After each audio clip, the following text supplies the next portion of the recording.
Suatu ketika datang seseorang kepada Imam Hasan al-Basri untuk mengadukan permasalahannya. Orang pertama datang mengadukan tentang musim paceklik. "Wahai Imam, apa yang harus aku lakukan untuk menghadapi musim paceklik ini?" Kemudian Imam Hasan al-Basri berkata kepadanya, "Istighfarlah engkau kepada Allah Subhanahu wa Ta'ala."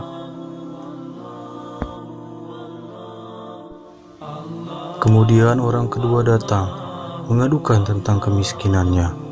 "Wahai Imam, apa yang harus aku lakukan?" Imam Hasan al-Basri juga berkata kepadanya, "Istighfarlah engkau kepada Allah Subhanahu wa Ta'ala." Datang lagi orang ketiga mengadukan kondisinya yang tak kunjung dikaruniai seorang anak. "Wahai Imam, apa yang harus kami lakukan? Kami sudah menikah begitu lama, tapi belum juga dikaruniai seorang anak." Imam Hasan al-Basri berkata kepadanya, "Istighfarlah engkau kepada Allah Subhanahu wa Ta'ala." Datang lagi orang keempat mengadukan tentang kebunnya yang kering. "Wahai Imam, apa yang harus kami lakukan? Kebun kami kekeringan dan tidak berbuah seperti biasanya." Kemudian Imam Hasan al-Basri berkata dengan jawaban yang sama seperti tiga orang sebelumnya, "Istighfarlah engkau kepada Allah Subhanahu wa Ta'ala." Semua keluhan dan masalah yang diadukan kepada Hasan al-Basri dijawabnya dengan jawaban yang sama, "Istighfarlah engkau kepada Allah Subhanahu wa Ta'ala." Memperhatikan hal tersebut, Arabi bin Asabi, murid Hasan al-Basri, bertanya kepada beliau. Imam Hasan al-Basri dengan sangat penasaran, "Wahai Syekh, tadi orang-orang berdatangan kepadamu mengadukan berbagai permasalahan dan engkau memerintahkan mereka semua agar beristighfar. Mengapa demikian?"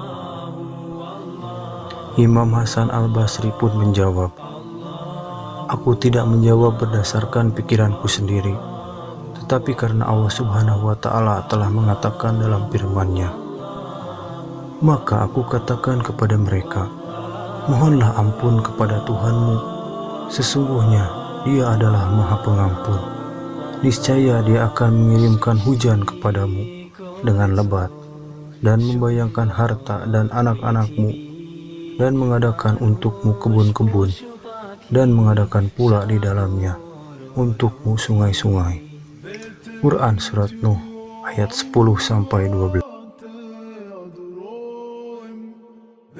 Maksiat yang kita lakukan memang kadang menghambat kebaikan-kebaikan. Maka ketika beristighfar dilakukan, sekat-sekat akan dibuka oleh Allah Subhanahu wa Ta'ala untuk menurunkan rahmat dari langit.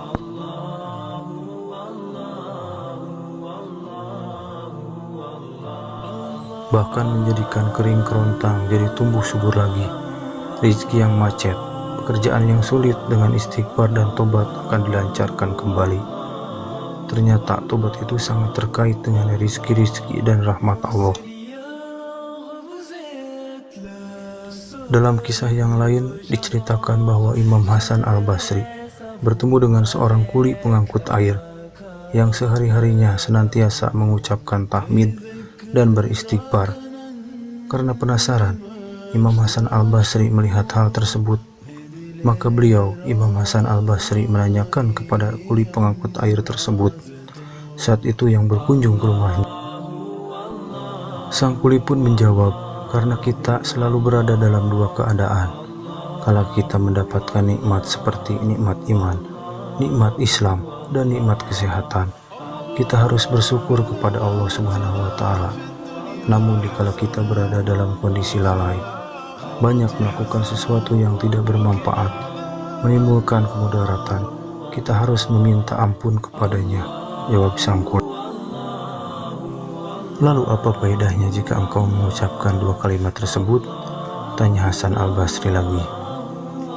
"Doa-doaku selalu dikabulkan, tetapi ada satu doa yang belum Allah kabulkan," katanya.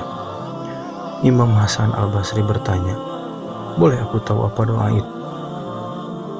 Allah belum mengabulkan doaku untuk bertemu dengan ulama yang sangat aku kagumi.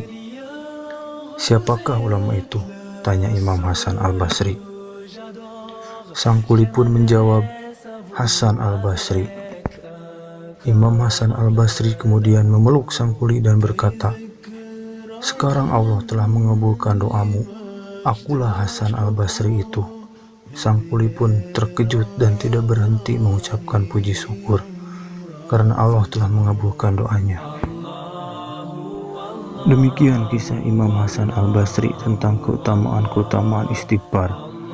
Semoga kita bisa selalu mengamalkan hal tersebut seperti yang telah dicontohkan oleh Imam Hasan al-Basri.